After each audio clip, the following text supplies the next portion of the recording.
We sluiten die op afstand. Hè.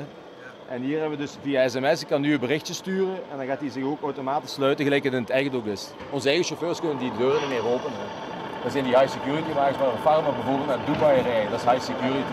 Het is de CEO van de grootste werkgever van Limburg zelf die even door de knieën gaat. We zijn op Arab Health in het World Trade Center in Dubai. HS'ers rijdt al naar het Midden-Oosten en kan de medicijnen in zijn vrachtwagens gedurende de hele rit perfect op temperatuur houden.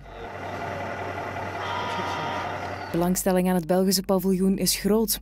Werkgeversorganisatie VKW Limburg kan dit jaar 12 Limburgse bedrijven warm maken om hier hun producten aan de man te brengen.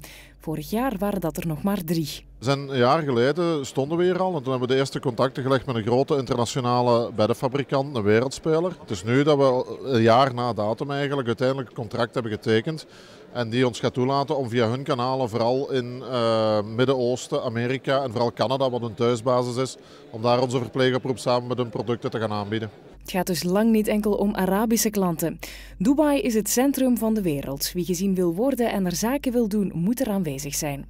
Zo is er Amino Labs uit Hasselt. De producent van voedingssupplementen groeide vorig jaar met 50 personeelsleden naar 160 stuks. Enkel dankzij export. Elke opdracht die wij hier kunnen binnenhalen op deze gigantische markt heeft een direct gevolg voor de tewerkstelling in Hasselt.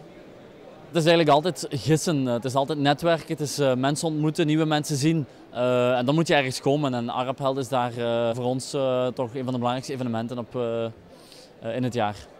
93.000 bezoekers voor 4.000 standhouders.